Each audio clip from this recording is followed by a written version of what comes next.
आज किसी भी महफिल में चले जाइए, हर एक से यही सवाल सुनने को मिलता है कि वोट किसको दोगे। कोई कहता है कि मैं उसको दूंगा जो वक्त पड़ने पर मेरा कोई जायज नाजायज काम तो करवा सके। गोया वोट ना हुआ रिश्वत हो गई कि इधर वोट दो और उधर काम निकलवाओ। कोई कहता है कि मैं तो अपनी बरादरी को दूंगा। गोया सारी दुनिया की काबिलियत तो इनकी ही बरादरी पर खत्म है। कोई कहता है कि मैं तो उसको दूंगा जो जीत रहा हो। गोया वोट ना हुआ सट्टा हो गया। कोई कहता है कि सिस्टम ही ठीक नहीं, मैं तो वोट डालूंगा ही नहीं। गोया आपके वोट न डालने से तो सब ठीक हो जाएगा ना। तो भाइयों, क्या आपने अल्लाह का हुक्म नहीं सुना कि अमानतें अहले अमानत के सुपुर्द कर दो। वोट ऐसे ईमानदार आदमी को देना चाहिए जिसके हवाले आप अपने घर की चाबियां भी कर सकें।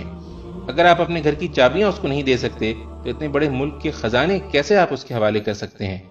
वोट एक गवाही भी है। अल्लाह ने फरमाया है कि इंसाफ की गवाही देने वाले बनो। जिस शख्स के हक में आप वोट डालते हैं तो दर हकीकत आप इस बात की गवाही देते हैं कि वो अमानत, दयानत और हुकूमत के उमूर चलाने की काबिलियत रखता है।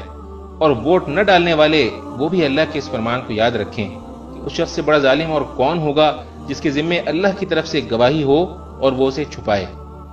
फिर सुने मेरे भाई, वोट एक सिफारिश भी है। अल्लाह ने फरमाया है कि जो भलाई की सिफारिश करेगा वो उसमें से अपना हिस्सा पाएगा और जो बुराई की सिफारिश करेगा वो उसमें से अपना हिस्सा पाएगा। आपके वोट से जो जीतेगा, आपकी बरादरी का हो या ना हो, और मुल्क में अच्छे काम करेगा, उसमें आपका भी अजर होगा।